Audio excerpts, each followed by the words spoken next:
Te prepara, guri, que o vídeo de hoje vai ser tri.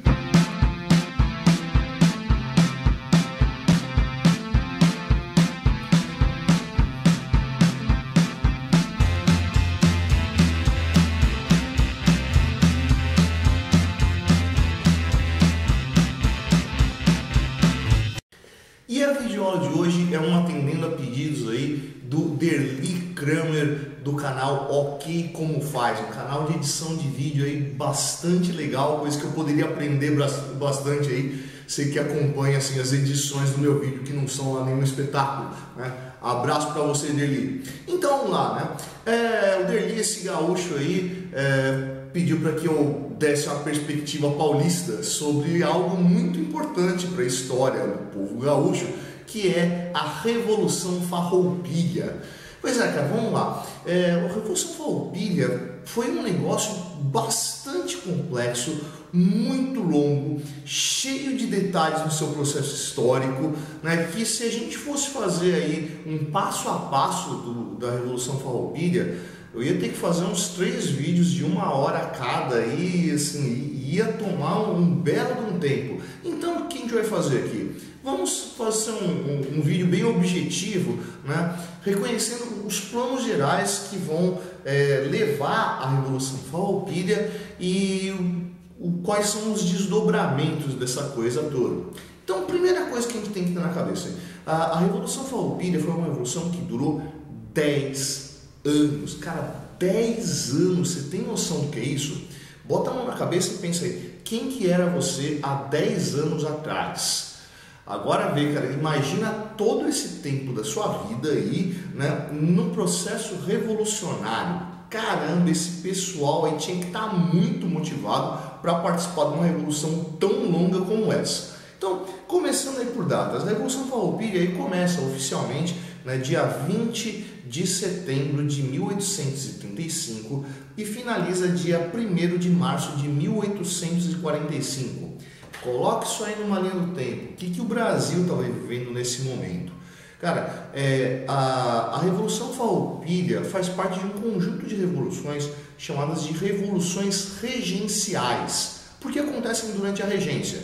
Ou seja, aquele momento entre a saída de Dom Pedro I do governo do Brasil, né, da abdicação do trono de Dom Pedro I, quando ele vai para Portugal, né, e a maioridade antecipada de Pedro II, né, em 1840.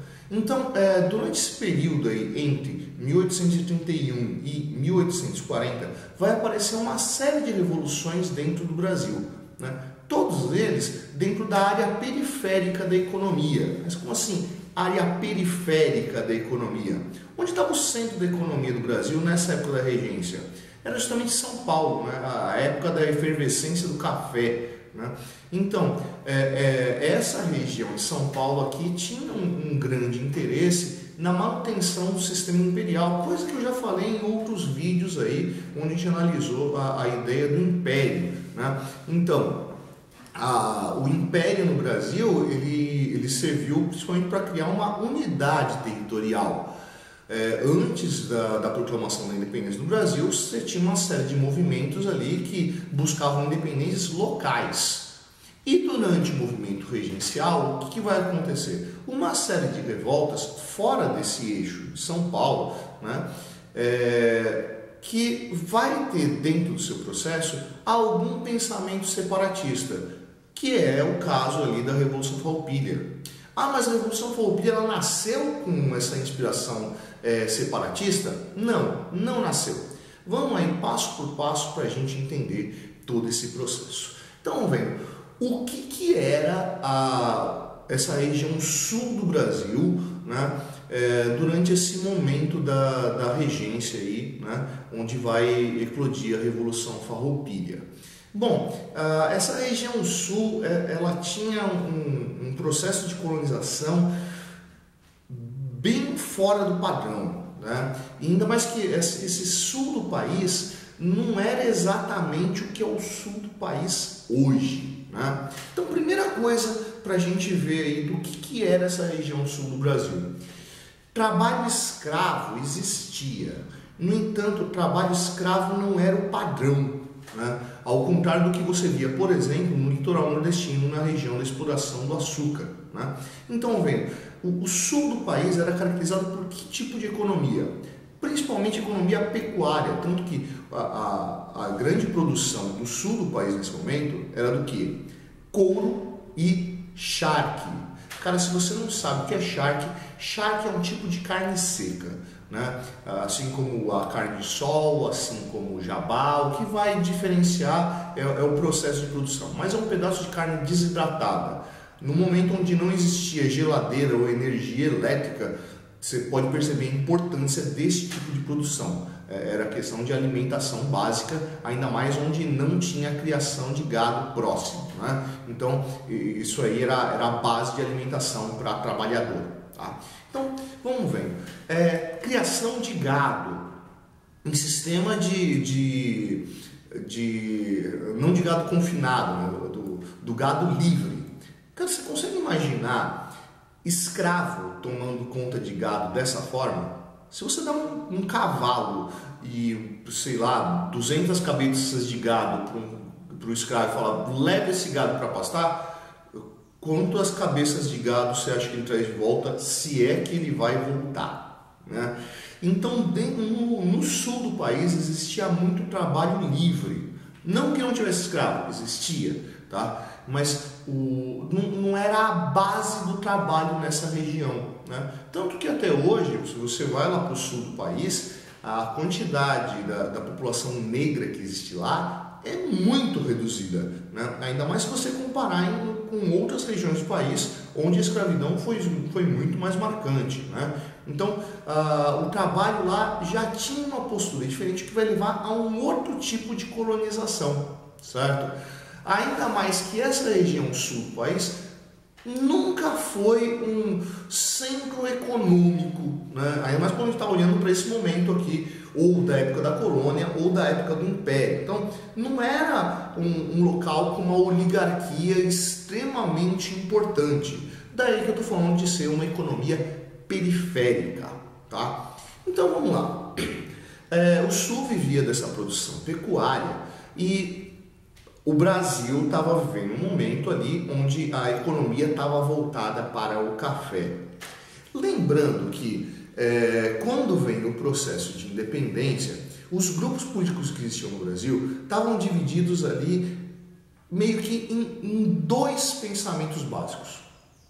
Aqueles ligados ao pensamento liberal, de inspiração no governo americano, né, de uma república federalista, e aqueles ligados a um pensamento mais conservador, né, que tinha uma ideia de uma concentração de poder dentro da imagem do imperador, tá? Obviamente esse grupo mais conservador era quem estava à frente, né, pensando que a gente estava vivendo um império, né, a ideia do poder concentrado, enquanto os liberais não tinham tanta força quanto esse grupo conservador, tá? No sul do país, esses grupos liberais aí acabaram ganhando um maior reconhecimento, né? Justamente porque,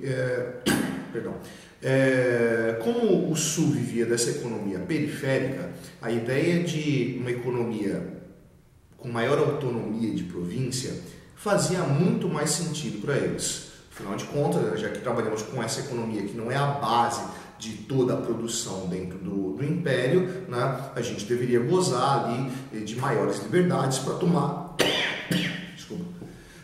as decisões sobre como a gente vai administrar as nossas finanças, né, qual vai ser os sistemas de impostos que a gente vai cobrar em cima da nossa produção, né, qual vai ser os nossos parceiros econômicos e por aí vai, né? Lembrando, o charque era um produto de ponta aí dentro da produção pecuária do sul do país. No entanto, né, a política da regência estabelecia uma série de impostos em cima dessa economia periférica, o que tornava ela muito mais cara. Afinal de contas, não ia onerar a produção de café, né, que era o principal produto de exportação e geração de renda dentro do país. Ia onerar o quê? Essas outras economias periféricas. E isso estava tão pesado em cima dessa produção sulista que compensava muito mais para as outras regiões do Brasil você importar charque da Argentina ou do Uruguai do que comprar o charque do sul do país. Cara, percebe que a economia do sul do país estava sendo extremamente desprezada, e esse desprezo ia gerar um buraco na economia e um problema social gigantesco. Todas as questões aí vão levar a uma resistência do sul do país quanto ao governo da regência, né? A regência, obviamente, estava centrada nessa economia ou do café paulista ou das oligarquias nordestinas, e a busca dessa autonomia vai ser algo de muita importância para esses pecuaristas do sul do país. Bom, sob a liderança do Bento Gonçalves, aí, que vai ser o principal nome, mas não o único, da Revolução Farroupilha, os revoltosos lá, chamados de farrapos, inclusive, né, essa nomenclatura aí percebe o desprezo dado a eles, né? Farrapos, roupa rasgada, trapo velho, né? Essa população justamente periférica, né? O excluído, né? Que era uma ofensa daqueles ligados às forças imperiais a esses grupos no sul do país, né? Chamar eles de um bando de pé rapado passando fome tentando lutar contra um império. Pois é, justamente esses pé rapado passando fome deram um trabalho desgraçado, né? Tanto que essas próprias tropas sulistas vão acabar admitindo, né? Vão assumir esse nome, realmente nós somos os farrapos, né? Nós aqui somos essa população pobre e maltrapilha que vamos dar um pau em vocês, né? Vocês vão ver só. Percebe de novo, né? Olha a ideia da resistência e o tempo de duração, 10 anos de conflito, né? O pessoal estava muito insatisfeito lá nessa região. Então vamos lá, esses grupos aí, liderados por Bento Gonçalves, né, vão começar a se opor ao sistema imperial, combater ele e exigir a saída dos portugueses dos postos de administração, né, que eles acreditavam que eram justamente essas forças portuguesas ligadas ainda à relação do Brasil com a antiga metrópole, né, que dava para a gente ainda uma área de colônia, né, queriam justamente essa ruptura, né? Então quebra todos os laços com esse sistema atrasado, esse sistema ainda ligado à ideia de colônia, né? Então vamos combater essa frente. E o Império obviamente não aceitou negociar com essas forças, assim como com as outras revoluções, né? Como a cabanagem lá no norte do país, no Grão-Pará, né? A Sabinada na Bahia, Balaiada no Maranhão, tudo área periférica, né? Tudo área fora desse centro da economia oligárquica do café, né? E alguma oligarquia nordestina que ainda sobrevivia ainda lá da produção do açúcar, né? E alguma produção de cacau que estava começando nesse momento, tá? Mas a principal oligarquia era essa oligarquia paulista do café, né? Então vamos ver, né? Diante dessa reação do Império, de olha, a gente não negocia com o revoltoso, vai chegar uma hora que o pessoal lá do Sul vai resolver que, cara, acabou o momento de negociação. Não dá mais para você conseguir manter um diálogo com o Império. Quer saber de uma coisa? Nós somos agora um país novo. Nós somos a República Rio-Grandense. E o Rio Grande do Sul vai proclamar a independência dele no dia 11 de setembro de 1836. Olha, menos de um ano depois do começo da Revolução, o pessoal do Sul resolveu que cansaram de brincar, né? Não dá mais para jogar o jogo do Império, então eu vou pegar minha bola e eu vou levar para casa. Aqui no Sul, quem manda é a gente. Cara, quando tem essa independência do sul do país, vão começar a aparecer problemas internos dentro da Revolução Farroupilha que ninguém esperava ali, né? O que vai levar a tempos depois, né? Não lógico imediatamente após a proclamação da independência do Rio Grande do Sul e a criação dessa República Farroupilha, né? Mas vão começar a aparecer problemas internos que vão levar a um enfraquecimento da revolta, né?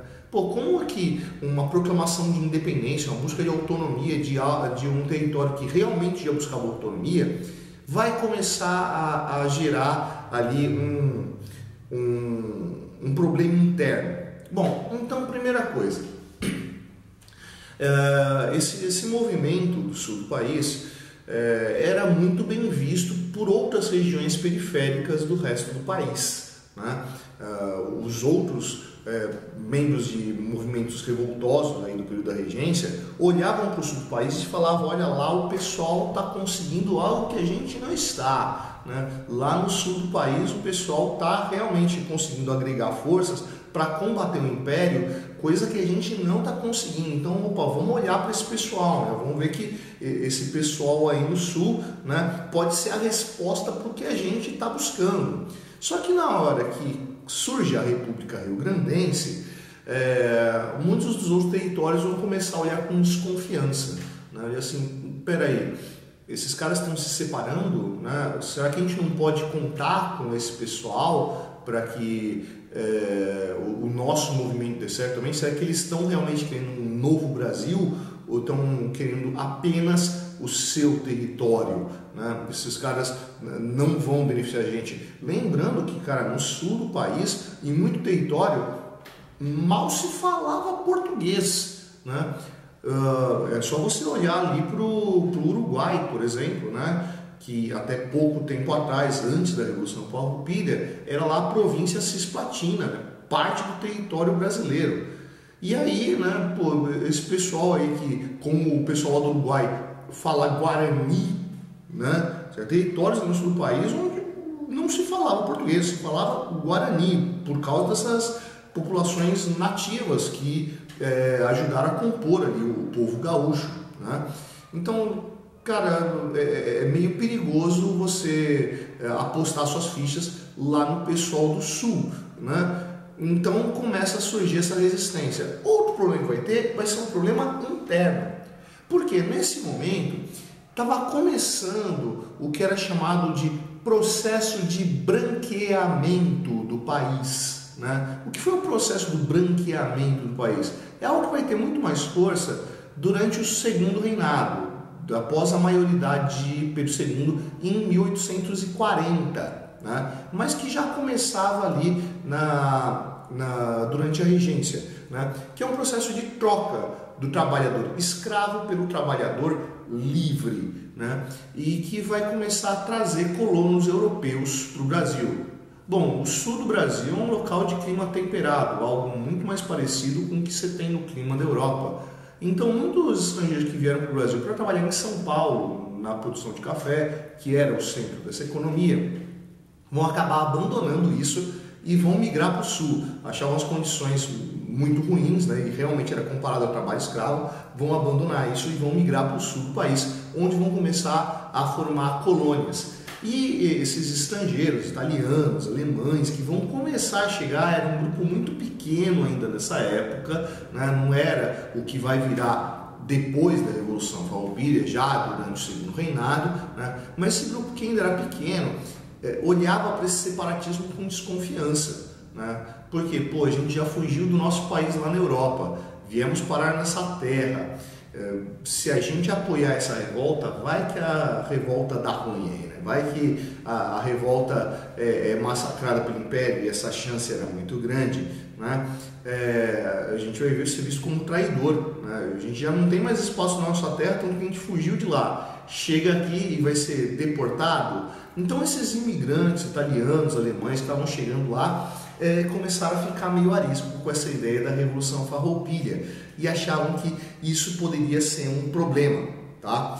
Então, dentro desse movimento revolucionário, vão começar a ter forças, né, que vão começar a olhar para esse separatismo com muita desconfiança. Ainda mais que dentro das oligarquias ali que compunham essas forças do Rio Grande do Sul, existiam grupos que também estavam ligados ao mercado externo, né, ao mercado do resto do Império, e que vão começar a perceber nisso um possível problema.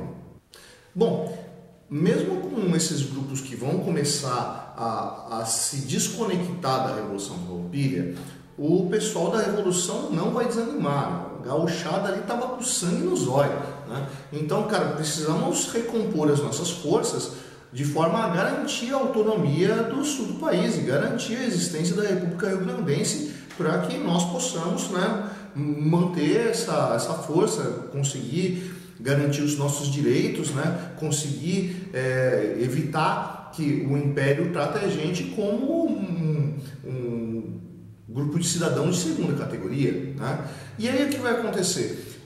O pessoal do sul vai começar a arquitetar forças que vão avançar em direção ao norte buscando apoio, né? Tanto que isso vai levar à constituição de uma outra república, uma outra fragmentação que tinha uma economia semelhante, que tinha um processo muito parecido de colonização, né? Que era a região ao norte que vai chegar ali no território de Santa Catarina, né? E que vai dar origem, vai formar ali a República Juliana, que vai ser fundada em 22 de julho de 1839, né? 22 de julho de 1839 é formada lá a República Juliana. Então não só tinha a República Rio-Grandense, mas também a República Juliana a partir desse processo da Revolução Farroupilha. Cara, percebe ali que o Império Brasileiro começou a ficar bastante incomodado, né? Vê, esse movimento que surgiu no sul do país poderia gerar a extinção do que a gente entende por Brasil, ou o que se entendia por Brasil naquele momento já, né? Então essa movimentação das forças do sul vai levar a uma reorganização do próprio Império. Vê, República Juliana, 1839, 1840 é quando a maioridade de Dom Pedro II é antecipada. Então, com 14 anos, o cara foi declarado maior de idade para voltar a ter um imperador. Para quê? Lembra da ideia do imperador, né?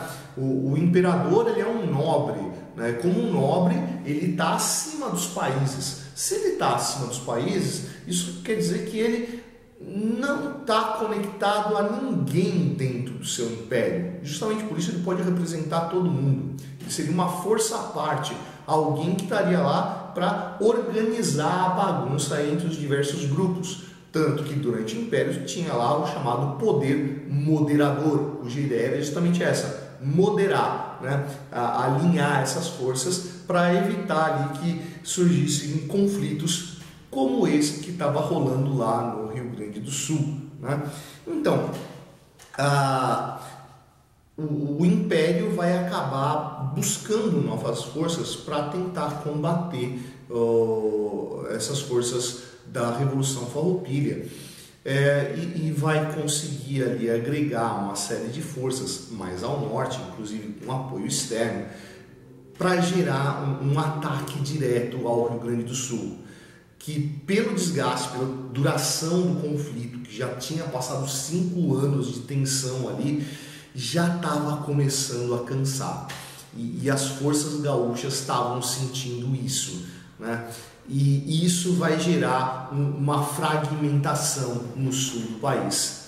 Então vão existir forças lá que achavam que realmente era bom parar com essa brincadeira de República Rio-Grandense e se reanexar ao Império, né? Voltar a negociar com essa força, enquanto outros grupos ainda estavam alinhados com a ideia de manter a autonomia, manter a separação. Bom, o último respiro que a Revolução Farroupilha teve foi dado justamente pelos liberais que vinham de outros territórios do país, né? Depois de ter massacrado lá a Sabinada, de ter massacrado a Cabanagem, alguns desses membros dessas revoltas lá do norte do país vão resolver ir para o sul para tentar dar um apoio, porque olha, o que estava sobrevivendo dentro dessa manifestação liberal aí, dessas revoltas do período da regência? O que estava sobrevivendo era a Revolução Farroupilha. Então vão migrar as forças para lá e vão tentar dar apoio para manter esse polo de resistência, essa ação anti-imperial. Só que nem isso foi o suficiente, né? Apesar desse último respiro, essa última força que foi levada para lá para tentar manter a Revolução Farroupilha, a coisa acabou desgringolando e não conseguiram resistir, né? Então, após 10 anos de conflito, lá no dia 1º de março de 1845, teve o Tratado de Poncho Verde, que vai ser o momento do armistício, né? De realmente resistimos o quanto pudemos, né? Transformamos o que foi possível, mas não é possível mais manter a República Rio-Grandense, não é possível mais manter a volta dos farrapos, né?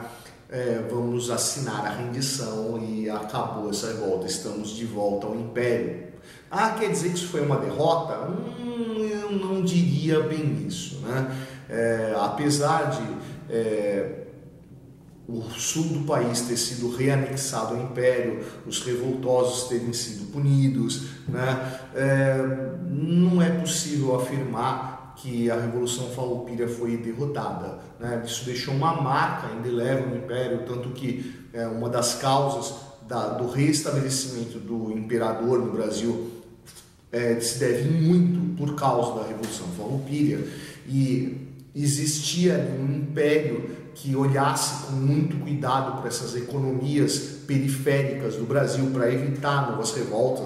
Eu comecei o vídeo dizendo, uma revolta de 10 anos não é qualquer coisa, não é algo a ser ignorado, né? Então isso vai deixar uma marca fundamental dentro do Império e principalmente uma marca na cultura gaúcha. Não é à toa ali que é um dos territórios do país onde existe um orgulho regional, né? Uma identidade muito forte de um povo que, cara, é autônoma da identidade de brasileiro, né? Inclusive lá no sul tem até um movimento separatista que, na minha particular opinião, não faz muito sentido hoje, né?